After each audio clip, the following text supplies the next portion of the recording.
Mes tâches en tant que fonctionnaire PLANU, eh bien, elles se calquent sur le cycle du risque. Il y a donc en première partie l'identification des risques, la prévention des risques, également la préparation, la gestion de la crise et le débriefing. Alors les tâches en tant que fonctionnaire PLANU sont celles de tout fonctionnaire PLANU. C'est tout d'abord un travail d'analyse des risques.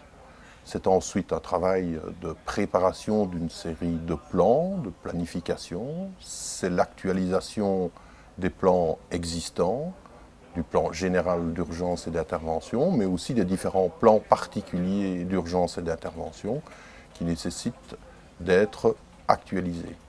C'est par ailleurs tout un travail en étroite collaboration avec les services de Monsieur le Gouverneur, qui apporte une aide importante, en tout cas, aux différents fonctionnaires PLANU. Je me suis rendu compte que la planification faisait partie d'une démarche globale, d'une approche processuelle. Donc il faut planifier avant, pendant, après une crise.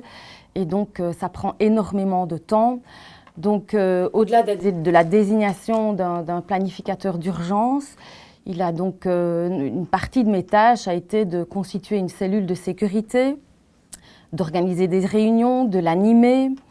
Avec le concours de cette cellule de sécurité, on a dû préparer une analyse des risques encourus sur la commune, rédiger le plan général d'urgence, des plans particuliers aussi ou des plans internes.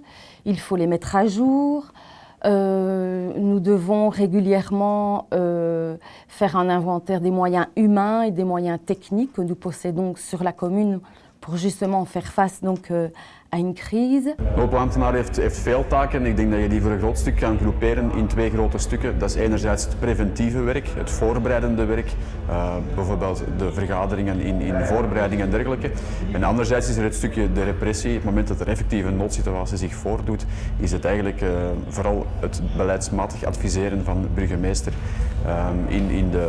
in de acties dat hij moet nemen naar aanleiding van de noodsituatie. Participer aux réunions relatives aux manifestations qui se déroulent sur l'entité de Bouillon. Et en tant que fonctionnaire PLANU, je suis chargée de récolter toutes les informations qui concernent toutes les disciplines. Binnen mijn taak als noodplanambtenaar is het dus ook belangrijk van de kleine activiteiten die binnen een gemeente georganiseerd wordt op te volgen. Wij gaan samen zitten met de organisator, de risicoanalyse wordt opgemaakt en uit de behaalde score die daaruit komt, wordt dan bekeken van dient er verder overleg te zijn met andere hulpdiensten, zijn het de medische diensten, politie, brandweer. Dan wordt er samengezeten, in gevallen van wordt er een BNIP opgemaakt, maar dat is natuurlijk voor de iets grotere activiteiten. Voor de kleinere activiteiten zitten wij gewoon met de organisator samen, alleen al om aan te duiden van kijk, welke mogelijke gevaren kunnen er tijdens de activiteit zich voordoen.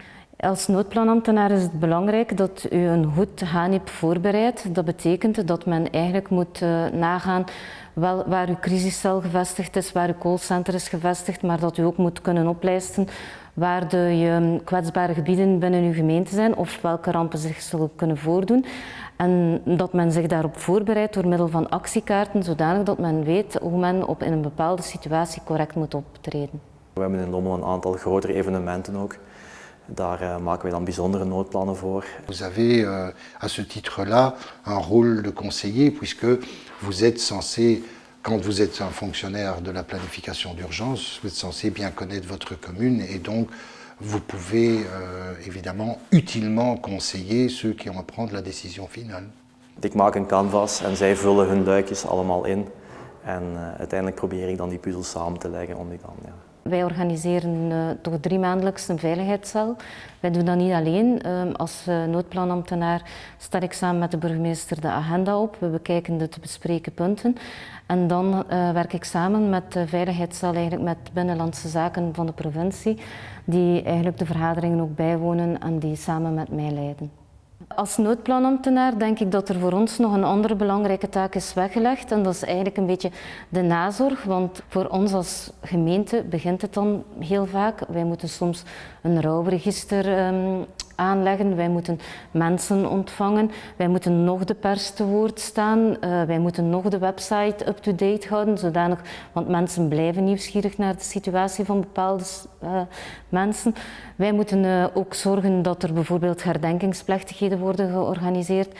En dat is toch iets wat heel vaak over het hoofd wordt gezien, dat daar toch nog soms maanden achteraf komen en dat je daar toch echt nog wel heel intens mee bezig bent. Ik denk dat het belangrijkste toch wel is dat je zorgt dat er een goed team rond de tafel zit en dat je die mensen regelmatig dan samenbrengt. C'est un travail effectivement quotidien et une réflexion quotidienne.